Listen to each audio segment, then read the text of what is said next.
right, Skip, tough night for the offense yesterday, just 4 hits, but Brandon Nimmo got 3 of them, a double and a couple of home runs.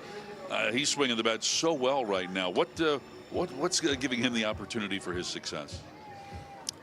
I think day one, when you start talking to him, you figured out how his mind worked, how he dissects a pitcher.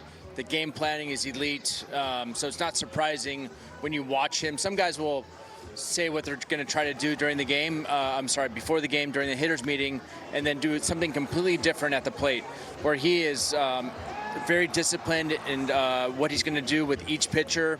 And if it doesn't work, that's okay. At least he had a plan each time, and he's executed it to a T so far early on in the season. Jack Leiter did not have his command yesterday, obviously not his best effort. What did you see from him yesterday?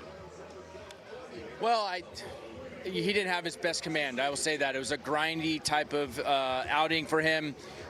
When you're not inside the strike zone, you have to try to beat that team over there inside the strike zone. They're really good at commanding the strike zone and not chasing.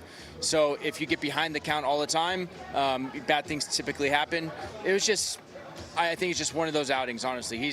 We know who Jack is. He walked 4 guys. That's uncharacteristic. You walk a couple guys against that team, you're one swing away from having a crooked number against you, and that's exactly what happened last night. Tyler Alexander had a very good outing, 2 1/3 shutout innings to help save your bullpen for today's game against the Dodgers. One thing that stood out for me about his performance, he faced 9 batters. He threw 9 first pitch strikes. Well, there you go. That's the recipe to success. Those guys over there, that's what they preach. That's what we preach here, first pitch strikes. Tyler's done a really good job in a number of different roles. Last year, in 1 inning stints was much different numbers than 2+ inning stints for him. So this year, he's been doing both very successful early on in the season.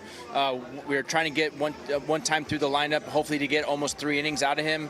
Last night with Jack's kind of short start, and he did exactly that. Allowed us not only to stay in the game today, last night, but have a fresh bullpen today. All right, Jacob deGrom goes for you here today. What's the latest on his right knee? He's ready to go. There's nothing to update. He's ready to go today, full go. And the kind of guy you want to have after the first 2 games of this series.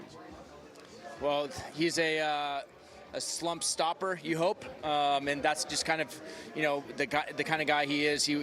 Hopefully you have him the 3rd game for a series win.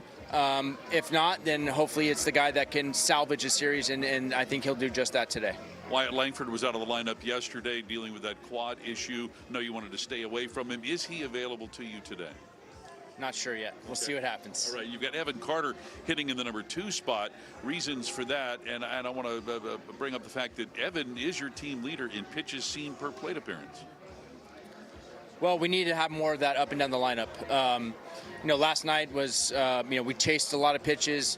So, you try to get the most guys on base for those, the Bergers and the Jocks and those type of guys in the middle of the order. And we feel like, with maybe a lot of lefties that have been used the last 2 days in the other side, that he might have more opportunity to face more righties, today. But we'll see what happens. All right, and that is today's Skip Schumaker Show.